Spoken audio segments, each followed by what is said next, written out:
Alright, what's up? Right now we're gonna learn about the loanable fund market, I'm pretty sure. Yeah, loanable fund market. And basically what we have here is we have, so we have the real interest rate right here. And a good example is, alright, so if the interest rate's at 1%, the demand for it is gonna be very high, as you can see right here. Because who wouldn't want it? But the supply, you can see, is gonna be very low because not a lot of people are gonna want to loan at such a low interest rate. And right here, right here at 5%, we see what would be the real interest rate, which would be at equilibrium. And right here, I don't know if you can see it, we have 50%. And as you can see, the supply is obviously going to be very high, but the demand will be very low, very low. And basically, this is where you learn a concept called crowding out. And crowding out is when the government is trying to push away a certain amount of people or investors that makes them do something they normally wouldn't with their money, so basically what happens is they keep a lot of their money since the interest, what they do, as you can see right here, they shift the demand of loans, which increases the real interest rate. And when that happens, not a lot of people are going to want to invest their money. What that does, it slows down the market to close a recessionary gap. And yeah, that's pretty much the real interest rate. I'm sorry if the graph is a little messy.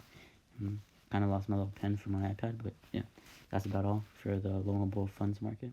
And then right here we have the fiscal policy at work, and and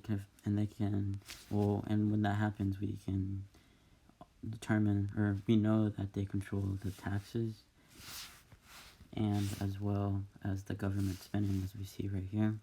And basically, to calculate this for the spending multiplier, all you do is 1 over NPS, as you see right here. And then for the tax multiplier, you just do negative NPC divided by NPS. And then right here we have the fiscal policy at work, and and when that happens, we can determine, or we know that they control the taxes and as well as the government spending, as we see right here.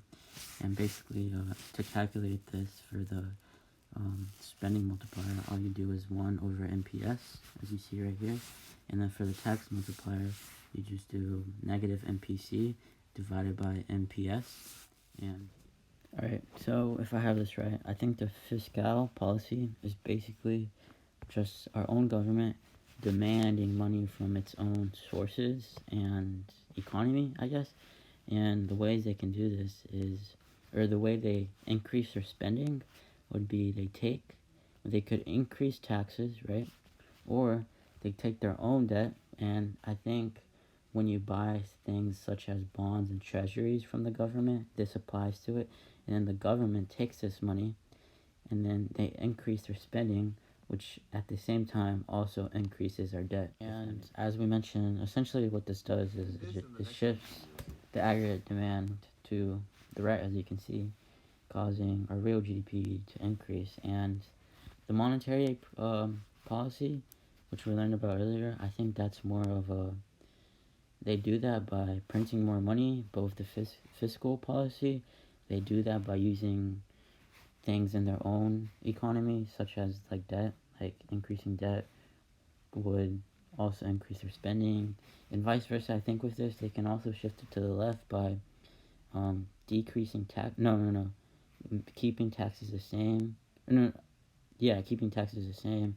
Like they can use this in many ways to shift the economy as to whatever they want. And this is just how the government kind of takes a role in the economy and kind of controls it or shifts it the way it needs to be, basically to bring us back to equilibrium.